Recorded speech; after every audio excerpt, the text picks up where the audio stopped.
journal vous est offert par le FPI, Fonds de promotion de l'industrie, votre partenaire privilégié pour la réussite de vos projets.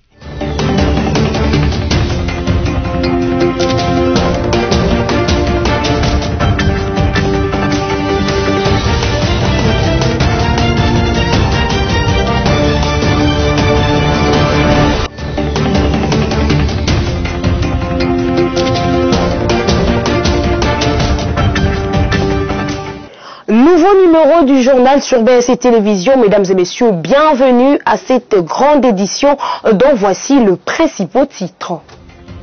À la une, reçu en visite des courtoisies le mardi 17 août 2021 par le vice-premier ministre de l'Intérieur, Daniel Aselo Okito, l'ambassadeur de la République de Chine en RDC, Zhou Jing, a profité de l'occasion pour parler de la question sécuritaire faisant l'objet de la coopération entre les deux pays, principalement la formation du policier congolais.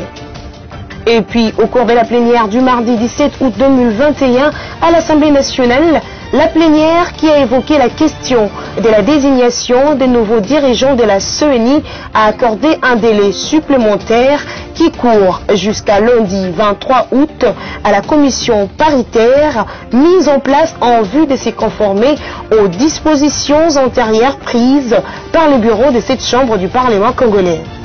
Enfin, 6 groupes des AAF de chaque 4 équipes, voilà les résultats du tirage au sort de la CAN Cameroun 2021 qui se jouera en 2022, tirage ou soit réalisé mardi 17 août.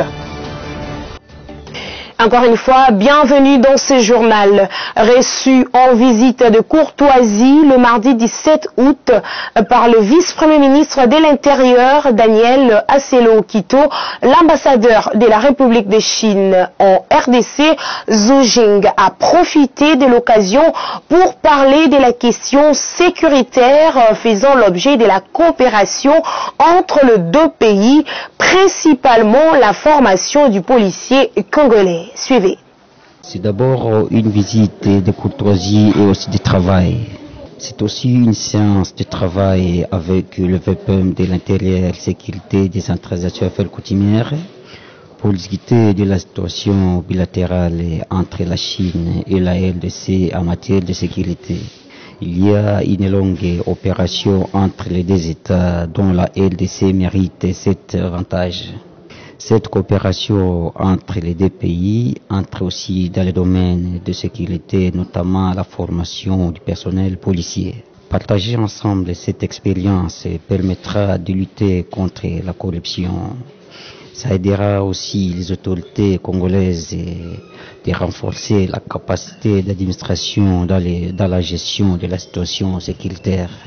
Pour le VPM de l'Intérieur, cette séance s'inscrit dans le cadre du développement des deux pays.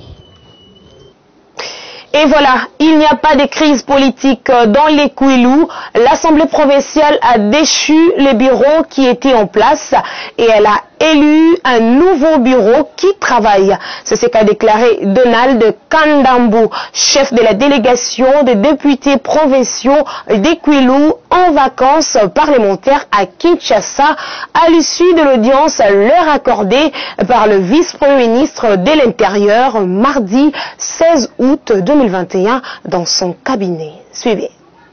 Nous sommes à Kinshasa pour les vacances parlementaires parce que d'ici, les collègues devraient chacun descendre dans sa circonscription électorale. C'est comme ça que nous avons profité de cette opportunité pour rencontrer Monsieur le vice-premier ministre, ministre de l'Intérieur, pour lui faire état de la situation politique qui prévaut dans la province du Kouilou. En l'occurrence, la situation qui a eu lieu lors du vote du bureau définitif au mois de juin, et la convocation et la tenue de la session extraordinaire du mois de juillet. Nous avons donc expliqué la situation telle qu'elle se passe dans notre province et nous avons reçu une attention particulière de Monsieur le vice-premier ministre, ministre de l'Intérieur, qui a promis de ne ménager aucun effort pour que la sécurité soit de mise dans notre province. Il n'y a pas de crise politique dans le Kouilou. l'Assemblée provinciale a déchu le bureau qui était en place et elle a élu un nouveau bureau qui travaille depuis. La situation est donc calme, mais il nous revient de pouvoir, lorsque nous sommes de passage à Kinshasa, d'expliquer la situation au niveau du gouvernement central. Et c'est ce que nous avons fait. Il n'y a pas de crise. Nous sommes en train de travailler calmement pour l'intérêt de notre population. Il a été attentif aux problèmes politiques posés et il nous a promis que tout sera fait et tout est déjà fait pour que la sécurité demeure dans les Kwilu, et cette sécurité est importante pour le développement et les changements. Au cours de la plénière du mardi 17 août à l'Assemblée nationale, la plénière qui a évoqué la question de la désignation des nouveaux dirigeants de la CENI a accordé un délai supplémentaire qui court jusqu'à lundi 23 août à la commission paritaire mise en place en vue de se conformer aux dispositions antérieures prises par les bureaux de cette chambre du Parlement congolais. Nous retrouvons ici au Palais du Peuple, précisément au bureau, nous sortons du bureau de l'honorable président de l'Assemblée nationale sur invitation de sa part, et nous avons répondu favorablement à cette invitation pour échanger sur les dossiers de l'heure, comme tout le monde le sait. Il s'agit du processus de désignation des animateurs de la CENI. Et je dois dire que c'était un échange cordial, convivial, patriotique, où nous nous sommes exprimés les uns les autres à la satisfaction de chacun. C'est le premier contact, c'est le premier contact avec l'autorité compétente, dans la mesure où c'est le bureau de l'Assemblée nationale qui nous a demandé de pouvoir réaliser ce travail de désignation des animateurs de la CENI, et nous en sommes là. Je crois que je suis arrivé hier de Kisangani, et le premier contact que je prends dans ce domaine-là, c'est avec le président de l'Assemblée nationale, et le reste suivra. Dans ce journal, le gouverneur de la ville de Kinshasa, Gentili Ngobila Mbaka, a assisté le mardi 17 août au terrain flamboyant dans la commune de la Gombe à la présentation d'un lot de délinquants communément appelés Kuluna. Il s'agit de 2100 Kuluna déjà acheminés à Kanyamakasese depuis le début de l'opération en novembre dernier. Merci, Mayangila.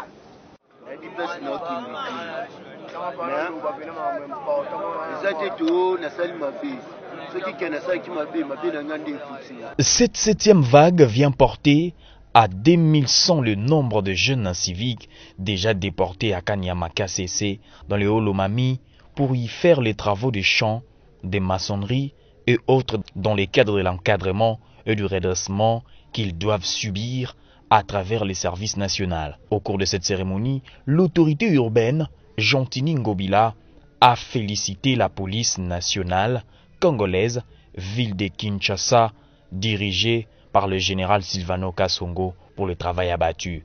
Le même fleur, le patron de la ville de Kinshasa les a jetés aussi au numéro 1 du service national, le général Jean-Pierre Kasongo, pour le travail réalisé. La finalité étant de faire de ces délinquants des hommes utiles à la société qui participent au développement de leur pays. Ce pour éradiquer ce fléau qui est le banditisme urbain, une autre source d'insécurité dans la capitale congolaise. Le chef de l'exécutif provincial de Kinshasa a précisé en réponse à la question sur sa détermination à mener cette opération jusqu'au bout, surtout face aux nombreuses critiques sur le prétendu non-respect des droits de l'homme, que ces jeunes délinquants jouissent de leurs droits élémentaires tels que les droits d'être nourris, habillés, mais seront mis au service de la nation pour assurer notamment l'autosuffisance alimentaire. Pour Gentili Ngobila Mbaka, il n'est pas question de fléchir, même si beaucoup d'entre eux ont fui la capitale pour échapper à la traque. Le gouverneur de la ville de Kinshasa a souligné que d'ici la fin du mois prochain, l'opération va atteindre le nombre de 2500 Kuluna. À l'en croire, la dénonciation des propres membres des familles de ces hors-la-loi a beaucoup contribué à la réussite de cette opération. Et voilà, on va parler éducation dans ce journal. Le ministre de l'EPST, Tony Mwaba, s'assure du bon déroulement de la formation des auditeurs internes de son ministère. Le mardi 17 août, le patron de l'éducation est allé s'enquérir du bon déroulement de cette formation. Suivez. Cette session de formation a été lancée la semaine dernière par le ministre de l'EPST, le professeur Tony Mwaba. Ces assises se déroulent au Conseil permanent des comptabilités au Congo. Le but est d'offrir au ministère ses propres cadres compétents à toute forme d'audit interne. Après l'assistance à la formation des futurs contrôleurs, Tony Mwaba s'est entretenu avec les inspecteurs provinciaux qui sont venus leur réaffirmer leur détermination à consolider la gratuité de l'enseignement primaire et à combattre les antivaleurs dans leur juridiction pour redresser les sous-secteurs de l'EPST. Mais c'est juste pour me rassurer que la formation se déroule normalement et comme il se devait. Parce que mon souci, c'est d'avoir une bonne armée des auditeurs internes à l'EPST qui vont nous aider à faire un contrôle sérieux et régulier. J'insiste, un contrôle sérieux et régulier. Pendant 45 minutes, le patron de l'EPST a rappelé le rôle de l'inspecteur considéré comme les bras sécouliers du ministère, surtout en cette période où le secteur connaît les contre-coups dus aux réformes en cours en son sein. Tony Mwaba les a aussi mis en garde contre toute forme de comportement contraire à la déontologie de l'inspecteur. Par ailleurs, il les a félicités du bon déroulement du TENAFEP et leur a demandé de redoubler d'efforts pour que l'exécutat se déroule sans embûche. Depuis son avènement à la tête du ministère de l'EPST, le professeur Tony Mwaba a déjà jugé sur la rupture avec les antivaleurs qui caractérisaient ces ministères et pérennisé la gratuité de l'enseignement de base en République démocratique du Congo, comme le veut le chef de l'État Félix-Antoine Tshisekedi. La province du Nord Kivu a lancé le mardi 17 août 2021 la deuxième phase de vaccination contre la maladie à Covid-19. Le vaccin AstraZeneca sera utilisé. Alice Kabangou. Début de la deuxième phase de vaccination avec le produit AstraZeneca mardi 17 août au Nord Kivu. L'annonce a été faite par le docteur Stéphane Hans Batei, coordonnateur provincial du programme élargi de vaccination. Il renseigne que le Nord Kivu a réceptionné environ 4300 nouvelles doses, ce qui représente 75% de la commande faite par la province. Le reste devrait arriver dans les semaines à venir, précise-t-il. Le docteur Stéphane Batei souligne que la priorité est pour les personnes ayant déjà reçu leur première dose, mais surtout les personnes de troisième âge, celles ayant la comorbidité ainsi que le personnel médical. Ici est de noter que jusqu'au 10 juillet dernier, date de la suspension de vaccination pour expiration de doses, les Nord Kivu avaient déjà vacciné 6 775 000 personnes, dont 5 145 hommes et 16 333 femmes. En séjour de travail à Kinshasa, Fifi Masuka, gouverneur AI de la province de Lualaba, capitale du Cobalt, a été reçu en audience par le vice-premier ministre, ministre de l'Intérieur, Sécurité, Décentralisation et Affaires coutumières, Daniel Asselo Okito. Christelle Guenda. Nous pouvons dire que le vice-premier ministre est vraiment fier de nous avoir à la tête de la province. Il est tout à fait normal que nous sommes en train de travailler et que nous sommes sur la vision du chef de l'État. Nous suivons ses directions et c'est ce que nous sommes en train de faire. Les infrastructures étaient un grand problème au niveau de la province du Lualaba. Mais comme je l'ai dit tout à l'heure, avec l'amour et la volonté, on peut toujours arriver à faire quelque chose de bien. Donc les infrastructures évoluent très bien en termes de routes, les infrastructures dans les bâtiments continuent et nous pensons aussi que le social de la population aujourd'hui et plus particulièrement de ceux qui travaillent dans la fonction publique est en train de s'améliorer. Donc le chef, le VPM, est vraiment content et nous encourage de pouvoir aller sur cet élan. Je pense que c'est la confiance de la population. Cela, je ne le fais pas seul, sinon je ne saurais pas. La collaboration de la population ainsi que de tous les services que nous gérons, c'est ce qui nous permet de pouvoir faire réaliser la promesse que nous avons donnée à la population, cette promesse de leur apporter la paix. La paix aujourd'hui règne en province du Lualaba. En tout cas, ceux qui sont dans le commerce sont à l'aise. Ceux qui sont à l'école, les enfants, ils travaillent. Donc je crois que c'est un travail de tout le monde qui nous permet aujourd'hui de dormir nos têtes sur nos oreillers.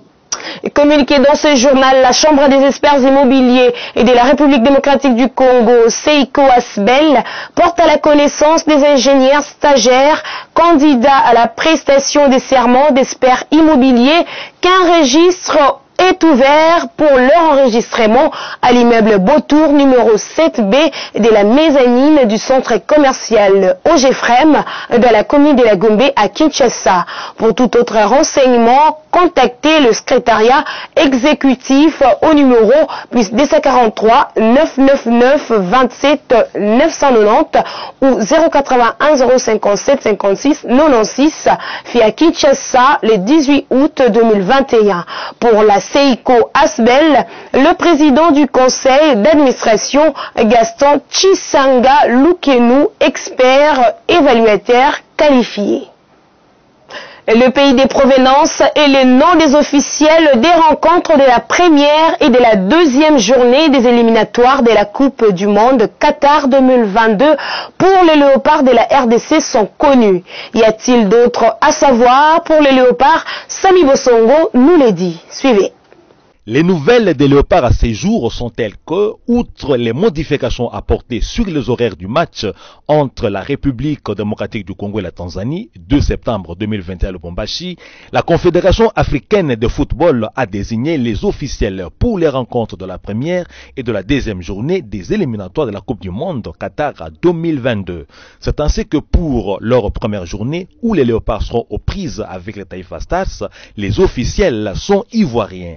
L'arbitre central sera Traoré Ibrahim Kalilou, alors que Agui Achomou et Ngoho Adou, respectivement, les assistants 1 et 2. Biro Kwasi sera le 4e arbitre.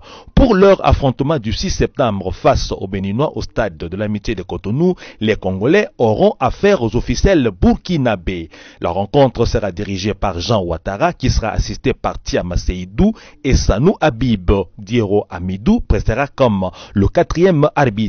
Autre nouvelle des léopards, c'est la possibilité pour l'avant-centre Jackson Mouleka d'être aligné pour les 2 duels des 2 premières journées de ces éliminatoires. L'assurance est de son médecin qui a dévoilé que la durée d'indisponibilité du joueur n'est que d'1 semaine, de sorte qu'avant le premier match des léopards, il sera déjà d'aplomb. Toujours en sport, 6 groupes de AF de chacun, 4 équipes. Voilà le résultat du tirage au sort de la CAN Cameroun 2021 qui se jouera en 2022. Tirage au soit réalisé mardi 17 août. Sami Bosongo signe encore ce reportage. Qualifiés pour la phase finale de la CAN Cameroun 2021 savent depuis mardi 17 août 2021 quel adversaire elles vont affronter en phase de groupe. C'est la résultante du tirage au sort que la CAF a effectué en cette date. Ainsi, dans le groupe A, on trouvera le Cameroun, le pays hôte, de même que le Burkina Faso, l'Éthiopie et le Cap-Vert. Dans le groupe B, le Sénégal aura pour adversaire le Zimbabwe, la Guinée et le Malawi. Au sein du groupe C évolueront le Maroc, le Ghana, le Comoré et le Gabon. Le groupe D verra le Nigeria Nigeria, croiser le fer avec l'Égypte, le Soudan et la Guinée-Bissau. Le groupe E mettra aux prises l'Algérie, la Sierra Leone, la Guinée équatoriale et la Côte d'Ivoire. Et dans le groupe F, la Tunisie, le Mali, la Mauritanie et la Gambie se disputeront 2 places qualificatives pour le second tour. Le début de la compétition va intervenir le 9 janvier 2022 et la fin le 6 février de la même année.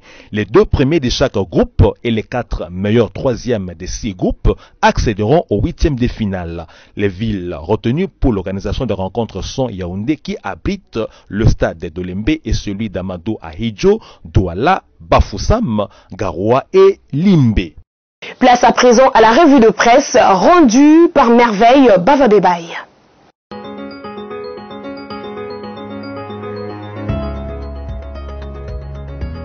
Bonjour, la revue de presse de ce mercredi 18 août part du radiocapi.net qui a communiqué notamment sur la pollution de la rivière Kassaï à cause de laquelle plus de 400 personnes souffrent déjà de la diarrhée.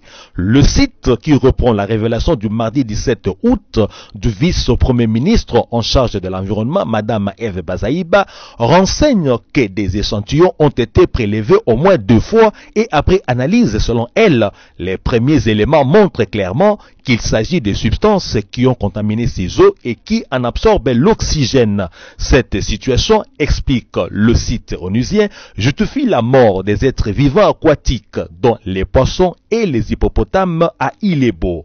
Poursuivons avec DeskEco.com qui s'est intéressé aux produits agricoles en RDC qui oscillent entre baisse et stabilité des prix sur le marché dans la période du 16 au 21 août 2021. Dans cette période, écrit le site, les principaux produits agricoles et menus forestiers affichent une tendance baissière ou des stabilités des prix sur le marché international selon les projections de la Commission nationale des mercuriels du ministère du Commerce extérieur de la République démocratique du Congo. DeskEco.com détaille que le café Robusta est en baisse à 1,75 $ le kilo contre 1,79 $ le kilo la semaine passée, soit un écart de prix négatif de l'ordre de 0,04 $ et que tous les autres produits agricoles et menus forestiers affichent une tendance stable sur le marché international selon les prévisions de la Commission nationale des mercuriels de prix. Terminons avec 7/7.cd dont l'un des titres est Katumbi. Comme en Zambie, la RDC a besoin d'élections appropriées organisées par une CENI indépendante, neutre et impartiale. Sous ces titres, le site exploite les propos de Moïse Katumbi qui, dans un tweet posté ce mercredi 18 août 2021, a écrit « Félicitations à son excellence Haïkaïnde Ishilema pour sa grande victoire et au président Edgar Lungu pour son fair play. Comme en Zambie, la RDC a besoin d'élections appropriées organisées par une CENI indépendante, neutre et impartiale. Nos citoyens méritent de choisir librement leurs dirigeants. Au revoir, mesdames, mesdemoiselles et messieurs, et portez-vous bien chez vous en compagnie des BSC-TV.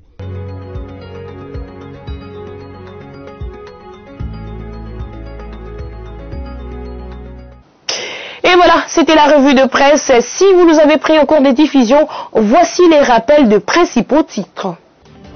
À la une, reçu en visite des courtoisies le mardi 17 août 2021 par le vice-premier ministre de l'Intérieur Daniel Acelo Okito, l'ambassadeur de la République de Chine en RDC, Zhou Jing, a profité de l'occasion pour parler de la question sécuritaire faisant l'objet de la coopération entre les 2 pays, principalement la formation du policier congolais.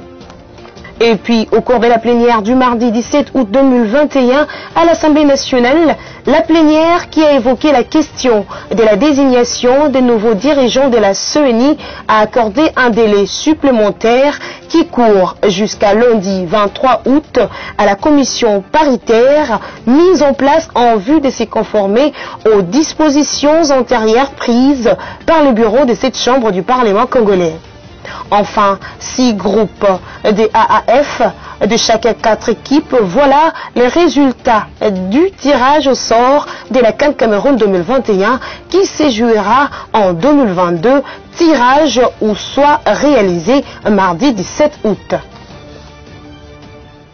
Enfin, chers téléspectateurs, ce journal est complètement terminé, réalisé par la rédaction de BSC Télévision. Merci à vous de l'avoir suivi, mais surtout, restez-nous fidèles.